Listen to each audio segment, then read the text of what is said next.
Welcome back to the Timeless Podcast with your host Greaseball and the guest Curry. How are you doing? Dude, fantastic. Thank you. Glad to be a guest on the show today. Yeah, so we just had a new drop with Spider-Man or Through the Omen Pass, if you're on Arena, and so we got the main big ones are like Ponder and Opposition Agent. How's the new set been feeling? The new couple of cards that Timeless got. Yeah, there's definitely some heavy hitters when you combine this set with the recent anthology, which we're still figuring out in live time. So there's a lot of things to talk about today. Upcoming is the metagame challenge, and a lot of people are asking, what should I play? Because that's a big opportunity for timeless players to farm a lot of packs like I always do. And there's a couple of clear frontrunners, Energy and Show and Tell, of course, because nothing ever changes, and Golgari Midrange. So we're going to break down the current builds of those three decks, which new cards are slotting in, and maybe a couple of other decks if we happen to get to them during the podcast. Yeah, let's start with Golgari Midrange because I that's what I've been playing a lot of since release. I've been trying, namely, 4 opposition agents over the Bargoyf in the main, and I've mainly, I think I've cut the Bargoyfs entirely. I've talked about doing it. I've committed on doing it. I haven't really missed them. Uh, Usually, something I have noticed is when opposition agent is bad, it's fatal push, and that's when Bargoyf's bad, anyways, too, right? So they're kind of both bad in similar scenarios. I think they're both bad against removal, uh, but then you can just get a lot more free games off of opposition agent. Is what I've seen. Yeah, Opposition Agent, It's been it's a really very interesting, very swingy card, and it is a new arena card, so I'll read it off. I know we usually don't, but Opposition Agent, it's a flash threat, 3 mana, just like Barrowglyph, so you can play it off of your fast mana and your Dark Rituals especially. It says, you control opponents when they're searching their libraries. When they search a library and find a card, you exile it, and you can cast it from exile, which is very, very strong. Shuts off fetch lands, also shuts off quite a few combo decks that are dependent on tutors in order to win the game. Though the floor of this card is pretty low, like you said. Sometimes the floor feels like it gets fatal pushed, but at least in my opinion, because I wasn't as enthusiastic to add these to the main deck, I feel like you're just going to get run over by Mardu Energy half the time if you're trying to play the random 3-2 as your Dark Ritual payoff. And against a deck like that, I'd much rather still have the Barrowglyph as a life flanker to stabilize me and pull me ahead when energy has me kind of low. yeah. It definitely is worse into energy. I think bar you're probably just not winning your Bargoyf games into energy anyways. I think is like kind of how I've been like thinking about it. Also, would you believe me if I said that opposition agent is better on the play in timeless? Yeah, the I classic on the play format. Yeah, that's a good point about the green black mid range. It's a conclusion that I've seen a lot of players coming to is that like Barrowwave is the worst card in the deck. It's fine as something that can fill space in the curve because you need a critical mass of Dark Ritual payoffs in order to have consistent keepable hands. You want like a dorky card that can just gain you life off of your One Ring, right? Because you're playing One Ring, Ancient Tomb, Reanimate, you're gonna lose a lot of life. And then there are some weird games where your opponent spends all their resources answering your other stuff, and then Barrowglyph sticks around for a couple of turns. But I agree with the sentiment. A lot more people are playing white removal, and Fatal Push is popular in the format too. The guy really just dies before he does anything more often than not. Yeah, and something I've noticed about opposition agent too is like I think I had a game against, I think it was energy. It didn't matter too much, but basically I kept a hand with like 2 lands, dark ritual, opposition agent, one ring, right? And I just play. They were on the play. They play a fetch. They pass. I play a swamp. I pass back. They fetch instep, and instead of doing my turn 2 one ring, I just go, oh, give me that, and they just concede out. Like it's very good. It Yeah, randomly wins games, and there's not a high opportunity cost. You don't have to always just ritual it out to get the like value out of it. yeah. It also, I don't want to jump to the next deck, but like it's also playable in all sorts of decks. For sure. Any deck playing black, it's leverageable as a silver board billet in the sideboard for show and tell and other things. It's very good at shutting down the show and tell combo as well. Show and tell has been a bit more resilient with their builds lately, but their mean win requires searching their deck. So it is really strong. It also can hit their mana randomly, and a cool thing about playing against Show and Tell is they sideboard out a lot of removal. They will have some, of course, they'll have some copies of Abrupt Decay, but like I said before with Barrowglyph, is you have a critical mass thing, right? If you're slamming a Weary Zone Guard and that Weary Zone Guard demands removal, that opens the way for your opposition agent to actually resolve and sit on the battlefield. Yeah, and I would say you want to test how good opposition agent is against show and tell and tempo specifically, because I have had it where tempo doesn't really lose a lot of game. Like it'll turn off hydroponics, it'll turn off hydro architect, it'll kind of turn off the fetches, but it's definitely they don't have a ton of removal, and it's definitely worse of a threat than a Baragorf. Where I think I had a game that was very very grindy as Golgari against Tempo, that probably would have ended much sooner if I just had a Bargrave in play. Yeah. So those are probably two of the matchups I would look at. I think they're they're both pretty bad against energy, and then maybe you have more of a high roll chance for opposition agent against energy. Yeah, shutting off Hydro is like a good call because a lot of the blue decks have been building their mana bases like really greedy to enable Hydro. Like they're actually playing 12 fetches and no Ancient Tombs, sometimes well over 12 fetches.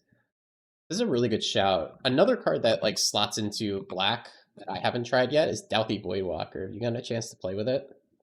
I've I've had two. I've boarded it in quite a bit. I think I've probably had maybe 5 or 6 games post board where I've boarded in my two Voidwalkers, and I've never drawn it. It just hasn't come up yet. Yeah. I do think it's very good in the mirror. I think it makes a lot of sense in the mirror. Yeah, so it's a Um, card that that plays a bit better than it reads. So I was just trying to think of a new deck. I should have saved it to Moxfield so I would have it to pull up, but I tried to make like a Rakdos Luris deck. You might have heard me talking the other day about how I think you could build like a Swift Spears Teachings Rakdos aggro deck and put that okay, together. yeah. And Douthie Voidwalker was like an exceptionally good 2-drop. Just as a 3-power beater that can't be blocked every single turn, and it clocks your opponents reasonably. It even clocked energy, which I was very surprised by. Like if I have my other aggro threats, I'd make a board full of Corey Steelcutter tokens, and then my opponent eventually stonewalls with energy, but my Douthie Voidwalker is getting 3 damage a turn in every single turn, while also having a bit of this hate bear effect. And then once Yeah, you can against me, someone played a Douthie Voidwalker, and I was playing Show and Tell, so and Voidwalker was new, so I didn't think too hard about it. And I just cast my Show and Tell spells, throwing stuff in my graveyard, and the next turn my opponent untaps and casts my Atraxa, and I'm like, oh no. okay, yeah. I know I played into that, but it puts pressure on something like a Show and Tell player saying, oh no, I can't surveil my Atraxa into the bin. Otherwise, the Douthie Voidwalker player gets it. Therefore, you end up making a suboptimal play just because of the static text on this card. Yeah, it's pretty reasonable. And like in your steel cutter deck, you can just equip a steel cutter to it, right? If you want to give it haste or something like that, or just get Yeah. an extra damage through. Then that's 4 unblockable Yeah. damage a turn. And Sister's Teachings, it felt pretty cool. Like the deck itself fell short, but Douthie Voidwalker impressed me a lot. But then in this black deck, we do have the problem. We have a couple problems, right? One is deck slots, right? Because we want to fit in opposition agent. Barrowglyph is already pretty good, and we're at the point of cutting it. So is Douthie really better? Maybe. But the other problem is that it costs double black pips in a deck where you are forcing 2 Ancient Tombs and 2 Strip Mines, right? Yeah, it is a lot of strain on the mana base for an Ancient Tomb Strip Mine build, definitely. It is really sweet and synergistic though with your strip mines because you're stripping your opponent's lands and exiling them. If you get into a funny green black mirror, their Wary Zone Guard isn't going to work. You could even strip your opponent, and if you're screwed on mana, you could play their land drop that you just stripped, which is crazy. Yeah, there's a lot to explore there. I do think it warrants testing in the 75 definitely for Golgari. And it is kind of weird because I think I initially started with it as a sideboard card, and I guess I worry sometimes that if you put out an opinion early on something, that people just I think I've heard of a lot of other people saying that it's also a sideboard card. I don't know if that's fully correct or not. I'm just Yeah. really curious to see how this plays out. Yeah, and that's something I have to very consciously do right now that we got a lot of these bonus sheet cards because a lot of them, in my opinion, are marginal. like Dowdy Voidwalker, and we're gonna get into some of the energy cards next. And like I'm going out of my way to play 3 or 4 copies of these marginal cards in my energy main deck today and yesterday to like be thorough. Because if I just shove them in the sideboard as 1 or 2 copies and I draw them once every 10 games, I'm not gonna be able to draw reasonable conclusions about like the actual power level of the cards. Yeah, no, that's very fair. I have one really bad beat with opposition agent. If you just want to hear it real quick. Yeah, go for it. So the board state was my opponent had a blue fetch up. I had a strip mine in my bin. I had 1 mana source and 2 Deathrite Shamans in play, and I had a strip mine in hand, and I had an opposition agent and a Worry Zone Guard in hand. So I have the world, right? Hmm. And I go, oh wait a second, I can strip mine their fetch, and then in response to their fetch, I can just opposition agent if they fetch in response. Otherwise, if they don't fetch in response, I can just play my Worry Zone Guard and record my strip mine anyways. So I blow up my strip mine for trying to like just make them fetch in response. They fetch in response. I activate my shamans and I play my opposition agent. Then in response, my opponent has a subtlety out of nowhere, and so they pretty much blow me out. My strip mine goes to the bin for nothing. They get their fetch and subtlety just crushed me, and it was out of like sneak and show. So That's I funny. did not have them running subtlety on my radar at all, but I got blown out by subtlety trying to opposition agent and be fancy with it. Yeah, and like subtlety is a pretty sweet meta call. It's ended up because a lot of people are trying to play 3 and 4 drop creatures, and sometimes even a planeswalker like Oko or Ren, really ahead of schedule, and they're trying to do some silly things on the play with strip mine. And subtlety is a pretty like clean way to answer that. So I'd say even though we're not going to talk about a subtlety deck today, subtlety stocks are on the up and up. And if you wanted to try to build fair blue for the weekend, definitely. Like I would say play 4 subtleties, and I don't think there's that much of a question about it. Yeah, I think the worst part is I couldn't even tilt off super hard on it and be like, why the fuck are they playing subtlety against me? And then I looked at my deck and I'm like, Yeah, oh, it that's just why they're hits playing everything. Okay, subtlety. You're yeah, a dark all ritual right, creature deck. What do you want them to great. do? Yeah, all right, Yeah, totally. All right, any cool but it's sideboard tech yeah, that you've thought of while you've been playing green black? Because I have my version yeah. from before the set here, where I'm still on a bunch of culling rituals, and with less energy, can you still, or less Luris energy, I should say, can you rely on culling rituals still? Yeah, calling ritual is still fine. Um, yeah, it's still fine. I don't bring it in against the Boros builds as I mean, I think I still bring it in against Boros builds because you don't like have that many cards to bring in. I have like 4 carpet of flower, or it's like either 2 or 3 carpet of flowers to bring in, along with my bowmasters, and then I'll cut the chrome boxes, just because the carpet of flowers end up playing more like mana sources. And I found out Novus was doing with chrome boxes and carpet of flowers in show and tell. Yeah, So we independently both got to the same point on it, which is nice to that's so know. funny. I just like I was playing Show and Tell this morning because I wanted to see how the new build is, and I was also talking to Novos, and that was the sideboard strategy, and it makes total sense against blue decks. Yeah, because you really need your payoffs once you have that much mana off a carpet. You, Hmm. you just want a higher density of payoffs to go with it. So Yeah. yeah. But I think that's pretty much all I have in terms of like six cyborg tech. I think I was bringing in the 2 mirror. You That cut was kind of off one of my for a bigger second ideas. there. You were bringing in Oh, okay.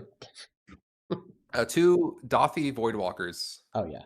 in the mirror, and I was also testing it against I think tempo and show and tell just to kind of bring it in a bit more and see what it does.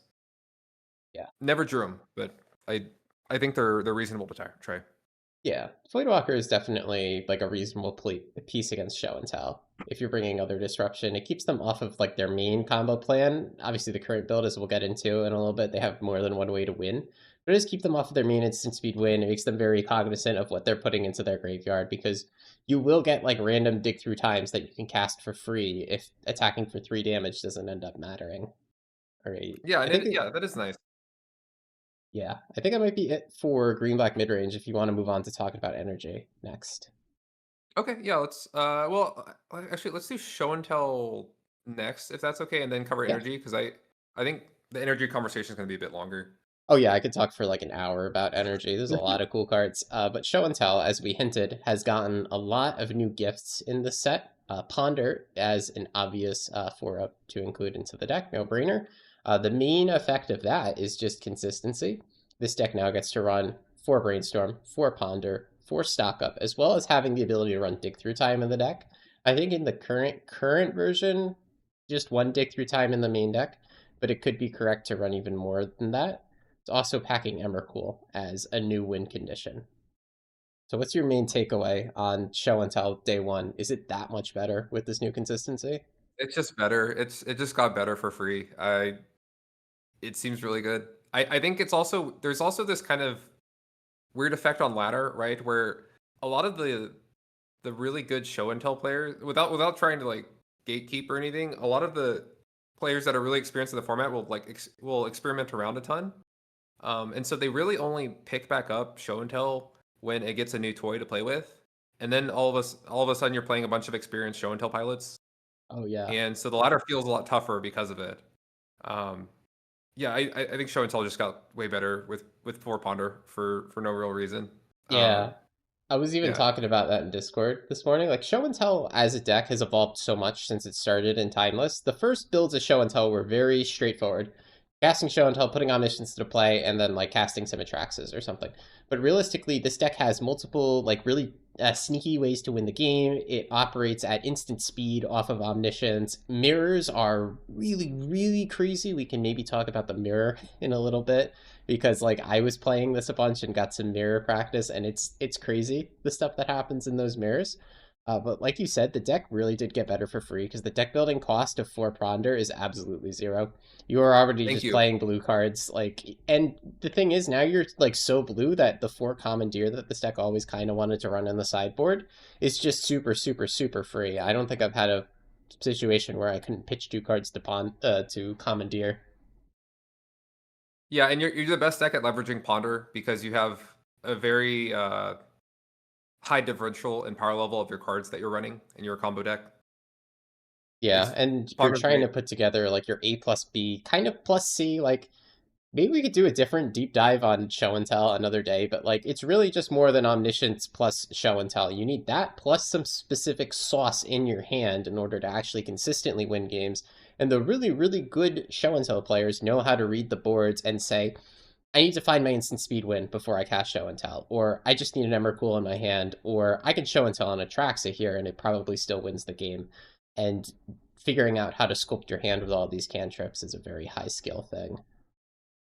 Yeah, definitely. I've even seen I, the archetype feels so strong that I've seen some people have success with the sneak and show builds, where just off the back of Ancient Tomb, Ponder, Brainstorm, Fetch, Mana Base, Show and Tell, they're able to scrape together a lot of wins off of that. The sneak attack plan has been horrible. It's very slow. It's just not that Yeah. good. But because they have Show and Tell in their deck and they have all these cantrips, their win rate's not too affected, and it's still like a very reasonable ladder deck. Yeah, and that's why I think it was last episode or maybe the first one where we were talking about new cards coming to Arena. And we mentioned Ponder, and I said this is going to enable new blue decks just by the fact that we now have the 8 really good blue cantrips that you can play. Or if you're not a good Brainstorm deck, you could just still free roll Ponder if you have a little bit of blue in your deck. And it's going to enable people to play combo decks that otherwise just wouldn't have the consistency.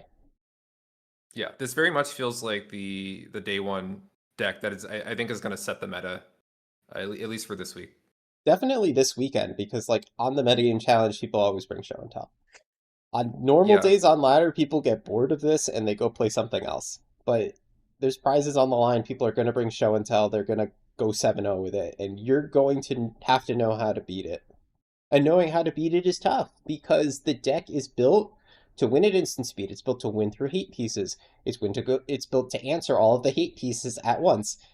It's it's a difficult to actually like put together a sideboard plan against this deck because like you can jam 4 Deafening Silence or 4 Disruptor Flute or play 8 discard spells and still lose. yeah. I think if you just their card quality for a comp as someone who has had to scrape together dark ritual piles, and it feels like Sorin Linda slop at time. If you look at their card quality now with four ponder, it's pretty ridiculous. Like the only lower power level things are their combo pieces, I guess, and that feels awkward. But I mean, they're playing. They get to play Yeah, Veil of Summer in the main deck. They get It's Brainstorm, they get crazy. Ponder, they get Stock Up, they get Ancient Tomb. Veil of They Summer is a mistake, dude. Like, they get all the design mistakes, and yeah, the bad cards, you can't count. Like, Waterlog Teachings is beyond broken. Like, in a normal deck, Waterlog Teachings is bad, but this is an MDFC that wins you the game. The only like bad cards are Sublime Epiphany, which is your combo piece. Saiba is like a very reasonable card to play on curve. If you watch a good show and tell player play, they will set up their hand so that they don't have instants in their hand, or they'll put their Brainstorm on the stack. It was their last instant or sorcery hand, flash out the Saiba Siphoner while it is cheap, and rebuy a stock up from their graveyard. Like all of these cards, except the things that are purely win conditions, like the Emrakul and the Sublime Epiphany, are just high quality blue cards. yeah, compare that to Golgari, and you see, oh, 4 Yeah, where this Bargoyf, deck is full of a bunch of Shieldred. air. Yeah, it's well, also the card quality is just yeah, it's just so much worse than what it showed. Show and Tell just has a really high bar to put a card into the 60 at this point with Ponder. Yeah. Like, I mean, it's hard to call like a One Wing Grief Abandoned Legacy pile low quality, but Green Black, in order to do their thing, has to play 20 something mana sources, almost 30, as we mentioned Mhm. before, like in the last episode. They're playing 18 lands, 4 Chrome Mox, 4 Dark Ritual, so that by itself is 26 dedicated mana sources. And if you count Deathrite Shaman as a mana source, it takes you up, and Troll up to a mana source, it takes you up to Yeah. 33 kind of mana sources. Yeah, if you, yeah, 33 if you count the Dark Yeah. Rituals, yeah. Show and Tell has 19 lands, 3 Mox. Or actually 4 Mox in this list that we're looking at, which is 23 mana sources to normal mana. Waterlog Teachings is not a mana source. It is your win condition. It's your win condition and also a mana source for if you keep a mana late hand. Yeah, Show and Tell feels really good right now. I yeah, I think you build around it with it in mind. Load up your sideboards for Show and Tell. It's very good deck. Yeah, and the Show and Tell sideboard itself is very nasty because it can answer all that stuff. It has 3 Abrupt Decay, which is great at answering pretty much every sideboard card in the format. 4 Commandeer, so that it has game against Dark Ritual decks. They will mulligan to Commandeer if they feel like they have to. You can go up to 4 Veil of Summer. This list has 3 main, 1 side. And then there is the Carpet of Flowers as well. Like you mentioned before in Green Black, it's a very consistent mana source against blue, and especially in the mirror. The mirror is really funky and sometimes comes down to hard casting your stuff off of multiple carpets. And then, of course, Culling Ritual as well to clean up energy. And then on top of that, the things I really want to talk about are the cute one-ofs. You have Crozen Grip to win the mirror, and then also one of Opposition Agent, which, by the way, all of these things can be tutored off of Waterlog Teachings for the most part. The most broken card in the deck. Here to stay. I agree with pretty much everything you just said. Yeah, I know it's even hard to build like correct hate for it. I think if you're red, you probably really want to try rolling Vortex and just try and attacking their life a bit. I think Boros is probably one of the few decks because it doesn't run blue or black. Can get away with running maybe a Vexing Bubble. I'm like Just really because down on Vexing Bobble right now. it's I do still like yeah it's Vortex as a shout though. This is really good. I was playing Show Tell this morning, mhm. lost to it. Because they can deal with the Vortex. What they could do is they could tutor for a Hullbreaker Horror, put the Hullbreaker Horror into play and bounce it, right? But that's 3 spells if they didn't have the Horror in their hand. Even if they had the Horror in their hand, it's still 2 spells that they had to cast for free off of Omniscience. So if you're doing your aggro deck job and getting their life total low, Roiling Vortex is a free win, much more than Vexing Bobble is. Yeah, I think small correction. I think they'll probably just tutor for the Sublime Epiphany, and so it'll be the guaranteed 2 spells. I think it's like Oh yeah, they'll that's they'll true. tutor for one of Yeah. their 1-ups or something. Yeah, and then yeah. Yeah, tutor Epiphany and But you're then win the game from there. Yeah. but I mean 10 damage is a lot. They're playing It's Ancient still Tomb, they're 10. playing Fetches. Yeah, Yeah. and you're playing red aggro. Like unless they had the turn 2 slam, you probably have them dead with that 10 damage. Yeah. Yeah, And by the definitely. way, why Bobble doesn't work, why I'm kind of down on that card, is that Veil of Summer has some very cool text on it. And in addition to all the broken things Veil of Summer does, it says your spells can't be countered. And Vexing Bobble's wording is that it counters the spells. Whenever a player casts a spell, if no mana was spent to cast it, counter that spell, rather than saying you cannot cast spells without paying their mana cost like some other cards do. So it's very trivial for a show and tell list that plays 4 Veil of Summer and probably 3 copies of Abrupt Decay and a Culling Ritual to answer that. Yeah, I would say it's slightly. I think it's a bit more worth trying in red white because they probably take out their veils post board if they don't. If you want to play this game of okay, they're red white, so they probably don't run like veils only good specifically against Vexing Bobble, but then they need the Abrupt Decay. It's still probably not that good. S&T is Yeah. the most resilient deck by like quite a bit. Though that's Um, like the card they tutor. Now we're getting into like how S&T players sculpt their hand, which is really interesting. So a show and tell player who's playing against Boros knows they should not cast show and tell until they have a abrupt decay in hand, because it cleanly answers Archon of Emeria as well as all those other sideboard cards that will come out and answer it, right? That's your clean one card answer, and you can cast it through a Vexing Bauble and things that say counter.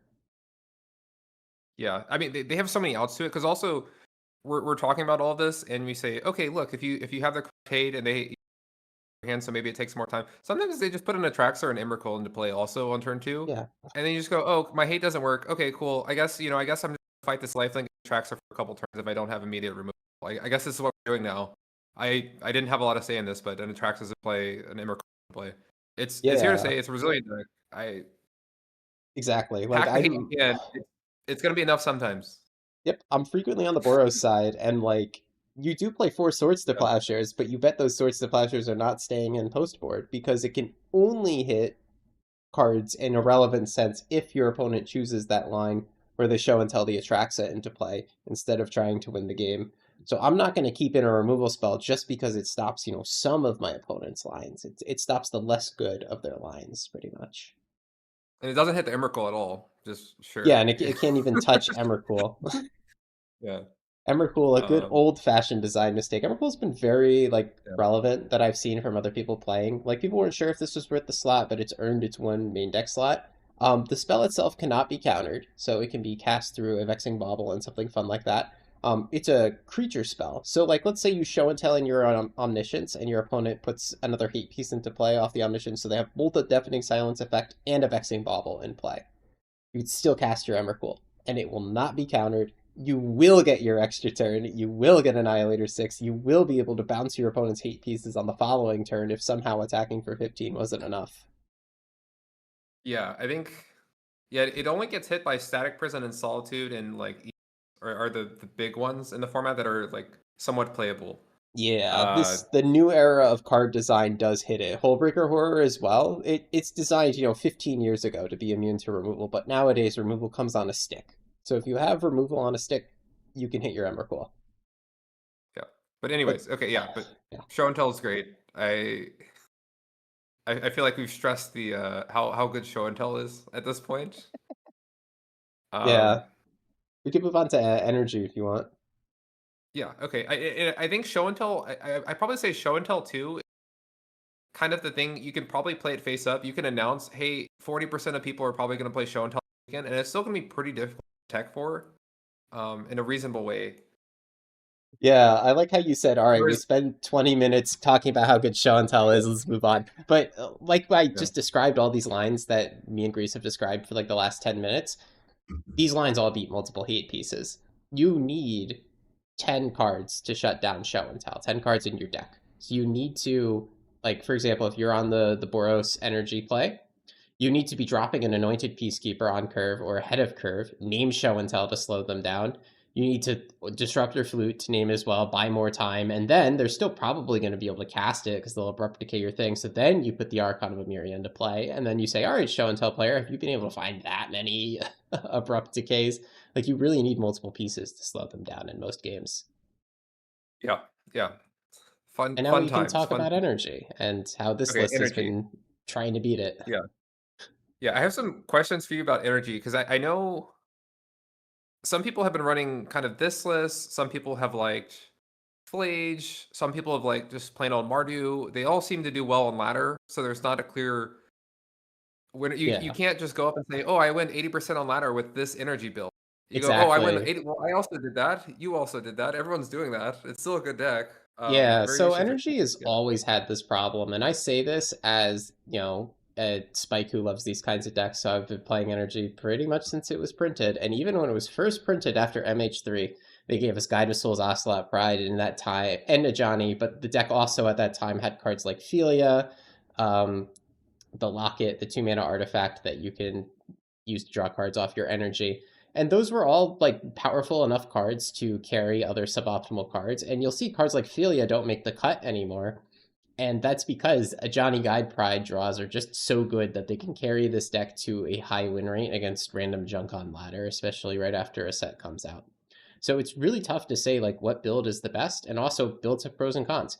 If you build a Mardu list with discard, yeah, you're going to do a lot better game one versus show and tell, sure. But if you get strip mined, like forget about it. You can't like play a 3-color deck in a strip mine meta, in my opinion, at least. Okay, well, how I know you did some testing with this build against show and tell, but it was pre-ponder. Yes. So Um, I ran into Novos on ladder, and in like typical Novos fashion, when I beat him, he said I got lucky. So I don't know. We were nice. actually, I don't know if it was just him. We were both making fun of each other as we usually do. So we decided to actually sit Yeah. down and play this. I think he said something to me along the lines of like, "Thanks for making an energy deck that loses to show and tell 90% of the time. It's free wins." And I'm like, "Okay, buddy. I don't think I actually lose to you 90% of the times." So we sat down. We kept track. We played 9 BO3s. Energy ended up winning 5 out of those 9. So a slight edge to energy, though, within a margin of error where you can't say one deck is cleanly better. The main takeaway is that game one is like really, really, really rough, especially if like it's open deck list and the show and tell player, they're a good show and tell player and they know what I'm playing. I won Mhm. 2 out of 9 of my game ones, if you could believe it. But the hate bear plan on the sideboard was like really good, and I was winning the majority of my games 2s and 3s, and able to actually like win best of 3s overall.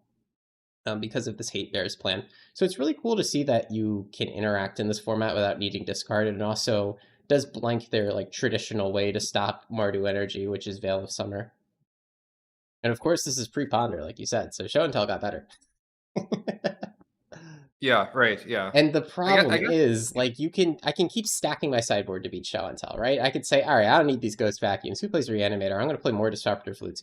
But then, like, I have no cards to bring in versus other decks, and I'm just giving away matchup percentage elsewhere. And then sometimes I say to myself, do I really need 10 show and tell sideboard cards? Like, I'm just giving away wins to random junk on ladder. So it's always Yeah. tough to answer these questions with any amount of certainty. Yeah, I guess so if you had to put like because I guess the three decks in context we're looking at for energy, right, are we have Mardu energy, uh Boros, like traditional Boros energy, and like Bomba. Gonna call it Bomba energy. Yeah. Just with tombs and stuff like that. Yeah, let me It's pull up my old Boros list, yeah, yeah. so we could see all 3 on Okay. Moxfield. But yeah, the original Mardu list, I'm sure like everybody is super familiar with it right now. But it's the Luris highly interactive version. You're playing 8 discard spells, many of them in the main deck. I think I had like 6 in the main deck the last time I was playing it. You are like the interactive deck of the format. And this version Strip Mine that I have on Moxfield, I decided against playing Strip Mine, which is for a video of itself. But the idea of Mardu is that you're always like highly interactive, and your Modern Horizons creature suite is actually like as small as possible. It was just Ragavan, Guide Pride, a Johnny Raptor. That's it for your creature suite, and they were explosive enough to win games. And then the other like 20 slots in your deck all got dedicated to interaction, which was really sweet. Compare it Uh, to the Boros energy list, which was much more on trying to play extra creatures, extra threats. So you would play Flage, you would play the One Ring. You're definitely playing 4 One Rings. You're probably playing most of your Flages. And the idea is that you would lose some percentage points against Show and Tell because you can't interact with them as much. You don't have your discard. But you would gain all those percentage points back against Energy and other fair decks because you have more mid-rangey cards and more threats to actually win the game with. yeah. So I guess with I just with the established versions of energy that everyone's kind of that it has been playing the format for a while, they're kind of familiar with is all right, Boros wins the energy mirrors, or like they have the edge, right? Yeah, And then Mardu tends to be better against combo. That's just kind of what we've all agreed upon. exactly. Where Tomb does Tomb energy kind of fall somewhere in the middle on both those things, or do you think there's a Yeah, I would say where do you place that? it's more in the middle because it's more explosive. Okay. It has a lot of the strengths of both. Like I think it did end up being better in aggregate when you pair it against the whole meta. That's of course Hmm. just my uninformed opinion without that much testing. But obviously, it's not as mid-rangey as the original Boros energy builds, but it's so much more explosive than them that I think you're gaining a lot of those percentage points back against combo decks. Like, yeah, you lose a few percentage points not playing Flage, but the ability to throw a One Ring at your opponents with broadside bombardiers for a bunch of burst damage absolutely wins games. Okay. Yeah. Okay. Yeah. We'll And have yeah. to see. I don't want to say Yeah. that for certain because obviously it's going to be worse versus combo than Mardu, and it's going to be worse at mid range than Boros. But I think again this is my opinion and it's the deck I've been playing, so of course I think that. I think the overall spread is just a little bit better for this version. Okay. Yeah. Yeah. I don't feel. I haven't. I've played this version of Energy a bit. I've played Marty, but this was what feels like several metas ago.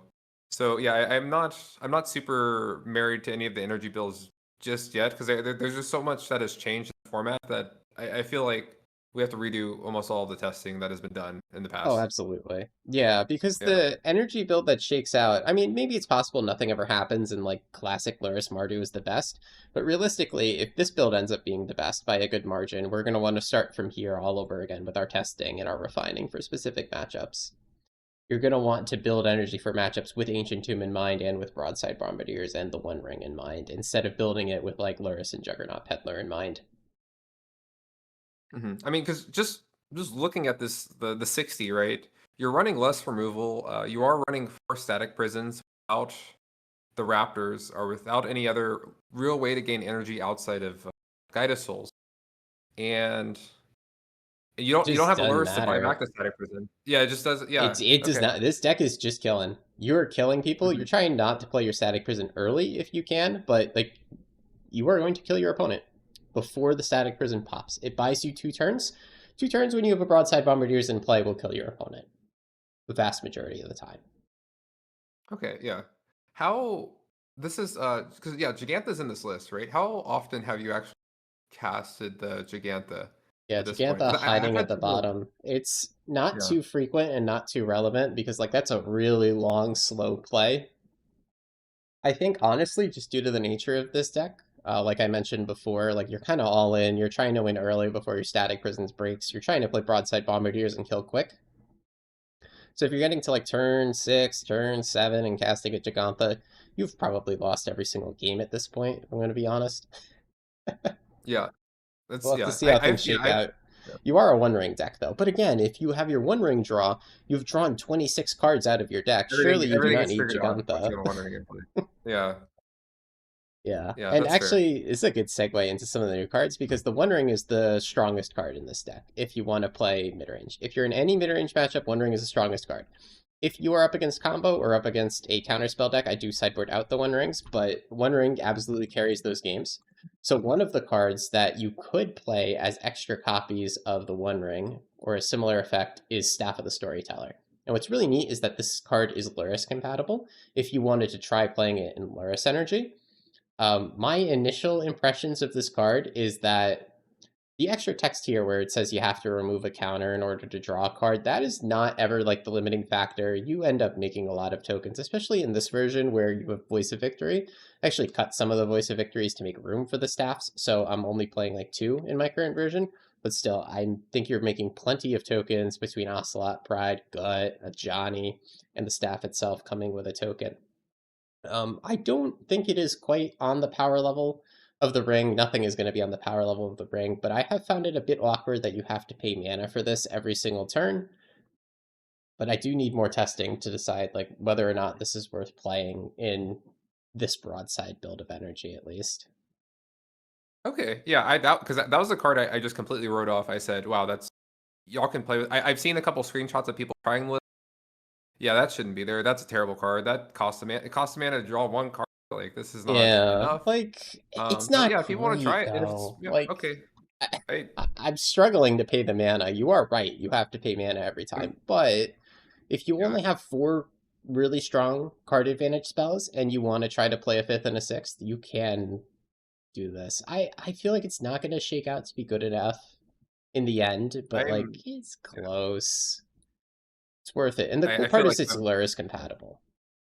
but I mean, if Luris. you're playing against energy and they play this on turn 2, You're you're just not playing like, this on wow, turn 2, though. You're you just playing a Modern yeah. Horizons creature on turn 2. Okay, right.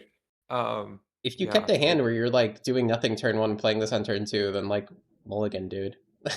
yeah, okay, it's yeah. And it's, like, a Okay, I'm on reasonable the card, like, in the context of Bombardiers and Gut. It is, like, 2 game objects that get made on 1 card. So, like, if you aren't going to be drawing a bunch of cards off of this, you can always just sack it to Broadside or Gut and turn it into a 4/1.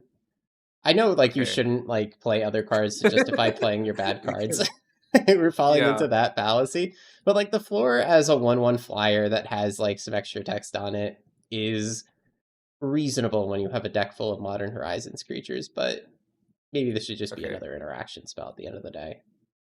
I hear you. It was nice hearing you talk about the card. It's still unplayable and timeless until someone does really well with the deck or some someone Yeah.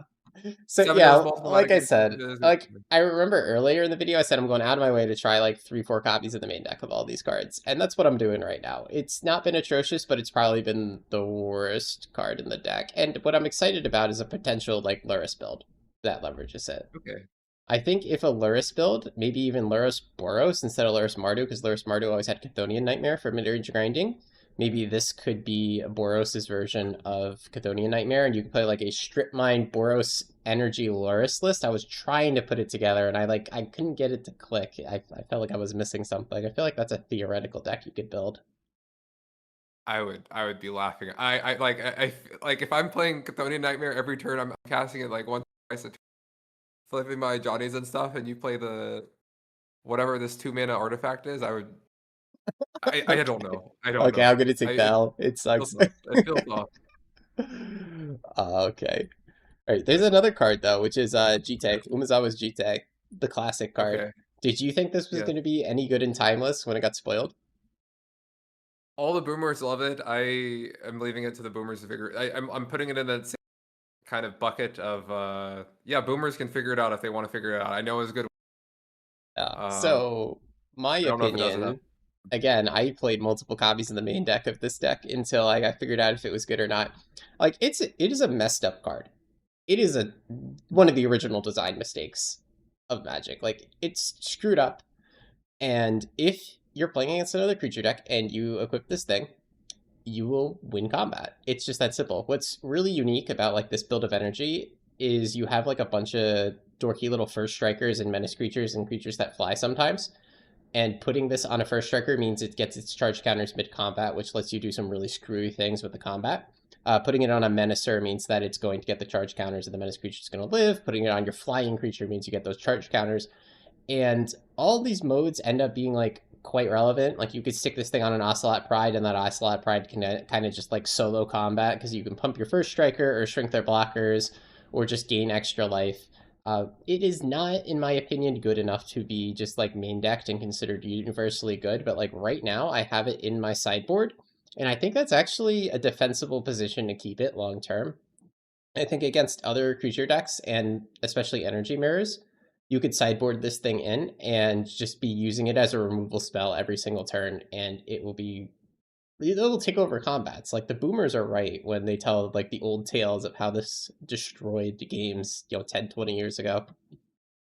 Yeah, and I guess if you have creatures that are just kind of putting a lot of material into play, and you're kind of you're in a creature matchup, then you're buffing the creatures that you do have and stuff like that. Um,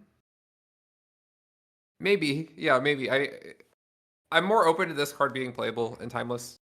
I think it still is asking a lot, and like in the main, like four mana is a lot of time, especially if you're not.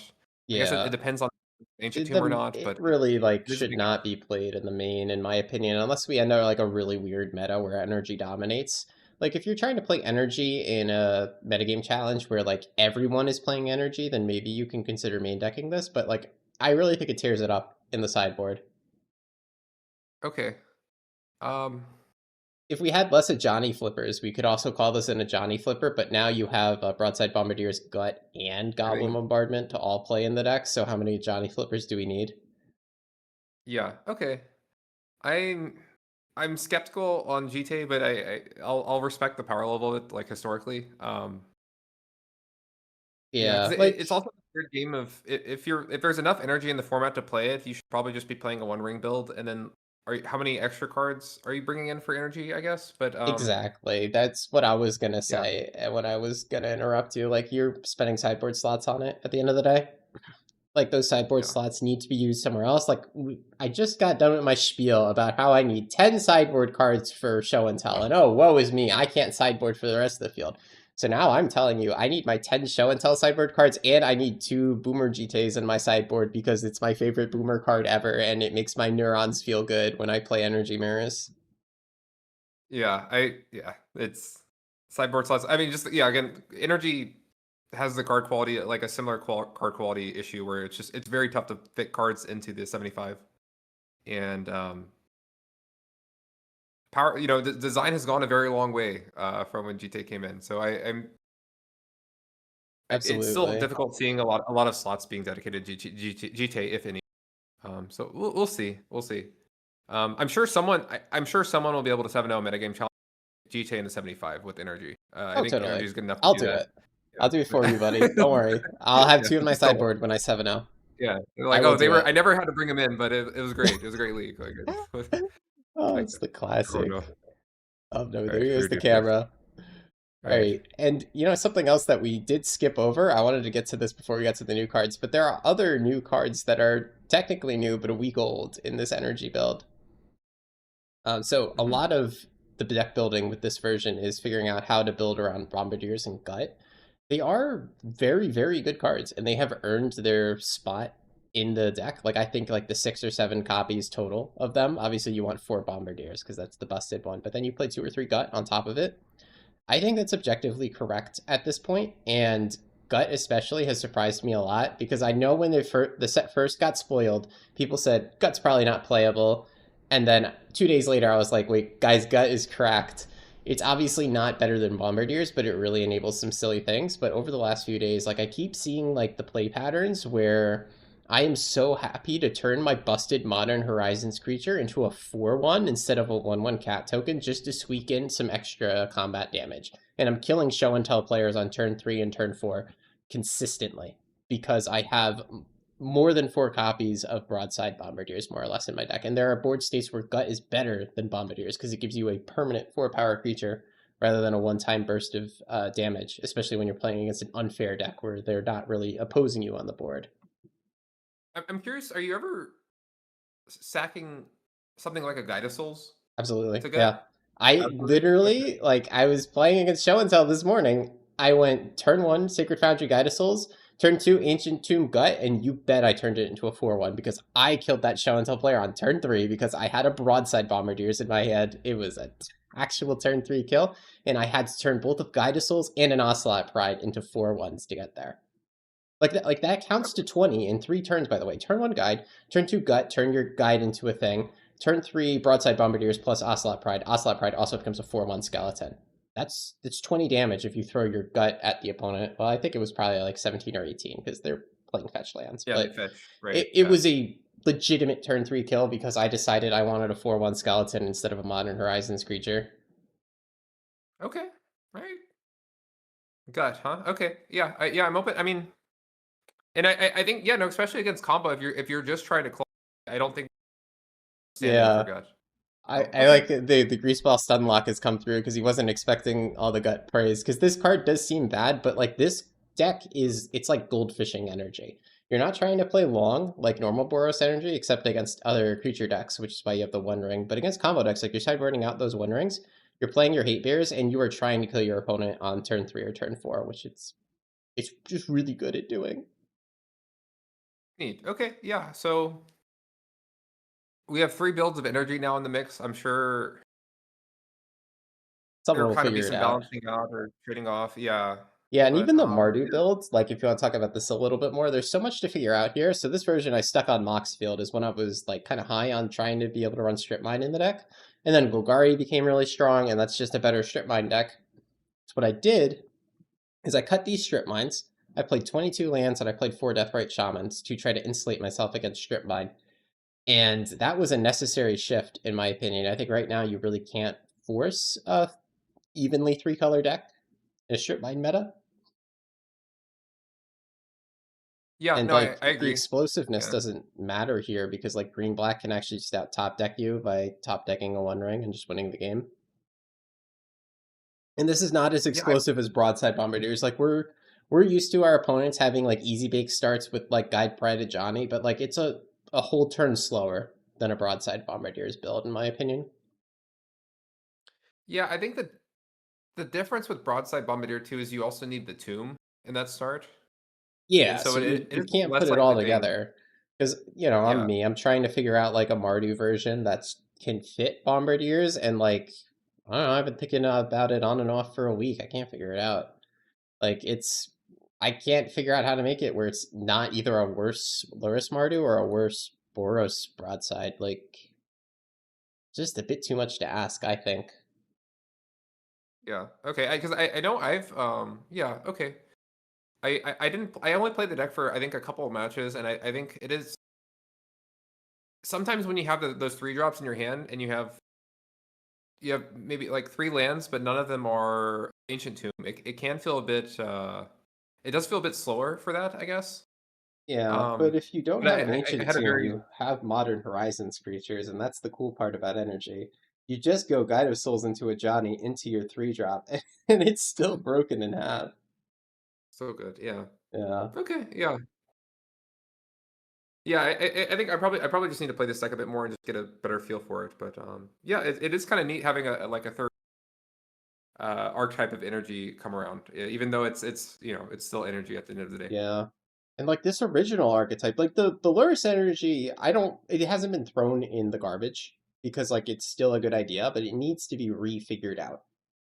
Because you probably can't leverage strip mine, and you want to stay three colors, and that's very difficult. You have to play Deathrite Shaman, or you kind of feel like you have to play Deathrite Shaman. I feel that way.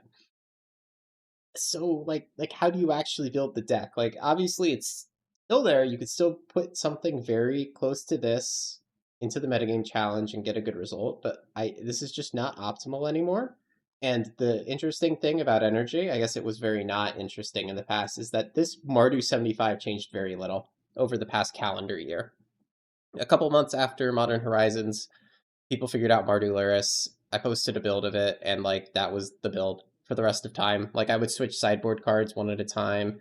I would change the number of Juggernaut Peddlers in the main versus side, but realistically, like everybody was net decking pretty much this exact same Mardu for a year, and it needed to make almost no changes over that time.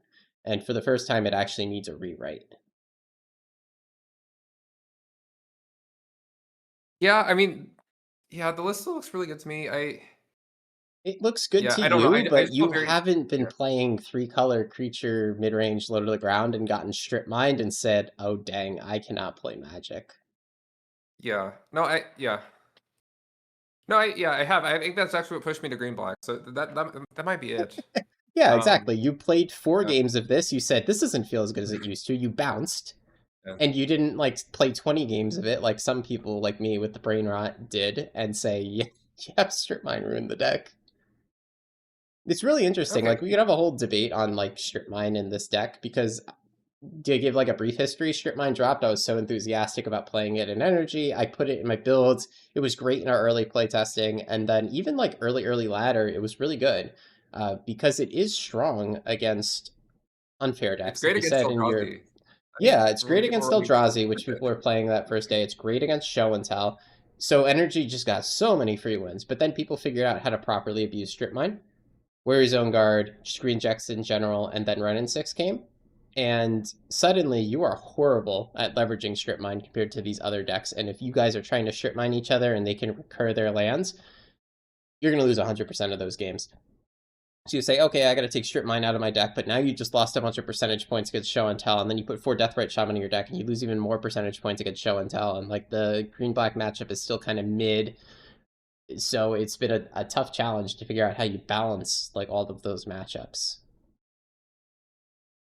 yeah, definitely.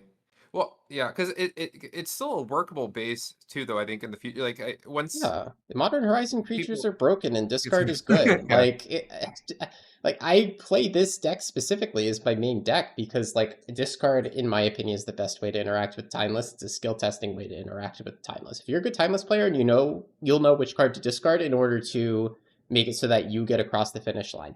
Right? Because if you played a lot of energy, you know what your lines are, you know how quickly and realistically you can kill, you know what kind of pressure you're going to put on your opponent, therefore you know what card to take out of their hand. I would absolutely love to be playing discard in this Boros list right now. If I could just splash the discard and play it instead of Voice of Victory or instead of Static Prison, sure, I'd love to.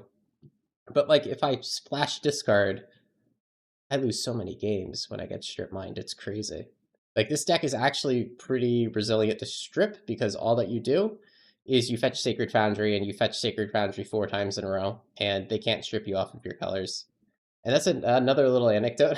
I know I've been talking about strip for so long, but I gotta share one more anecdote. I feel like every time I fetch the basic planes in this deck, if I'm not playing against a Blood Moon deck, I regret it.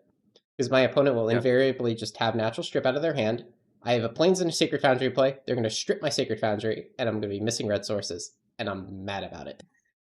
But yeah. this They're is like, yeah, Modern Horizons Guide of Souls deck. So you could just shock in Sacred Foundry every turn, and it pretty much costs you nothing.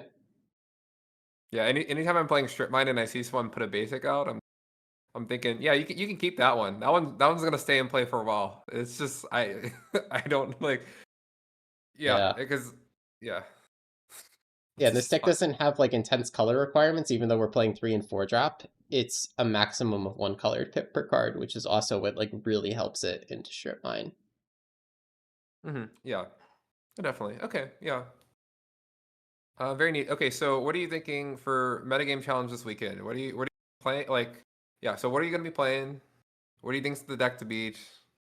I think show and What are you tell looking is at? the deck to beat. It's always the deck to beat for the metagame challenge because the show and tell tryhards all come out of the woodwork. And the thing is, the show and tell tryhards are already out of the woodwork because of Ponder.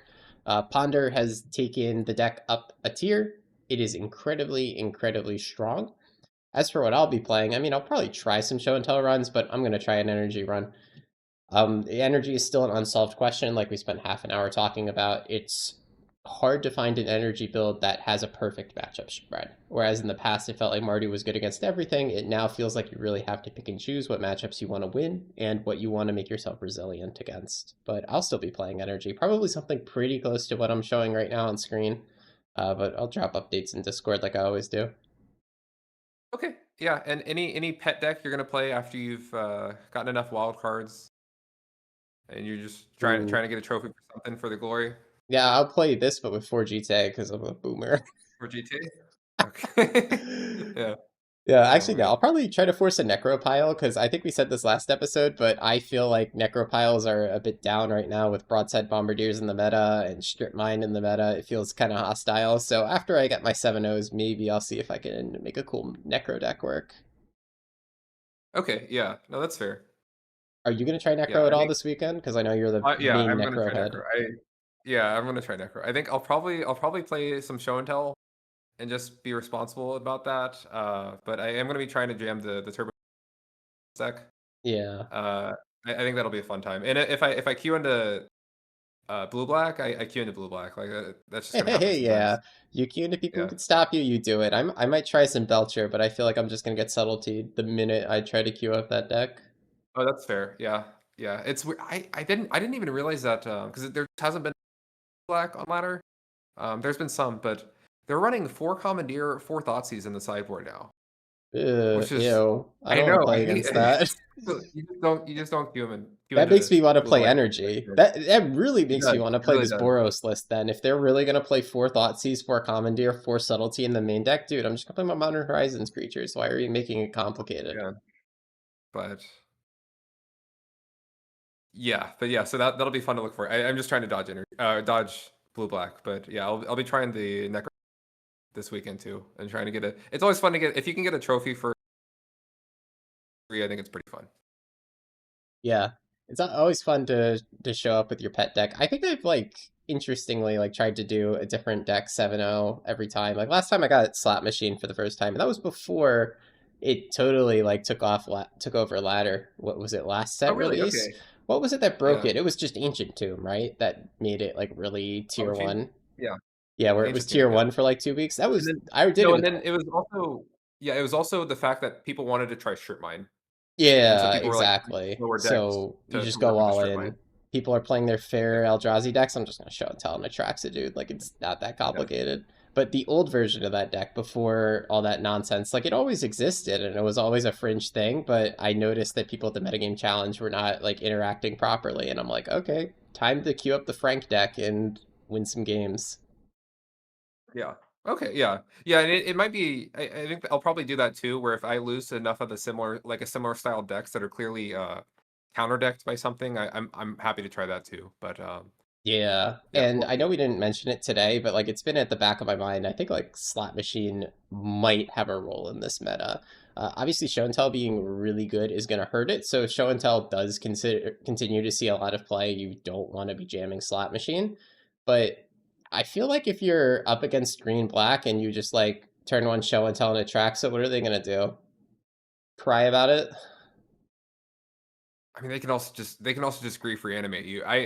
Yeah, I don't I don't know. We'll have just to step one see. beyond the play. Step one beyond the play with your goods, right? Yeah, the I classic yeah. timeless. As long as you're on the play, just pack 4 Leyline of Sanctity. That card is unbeatable.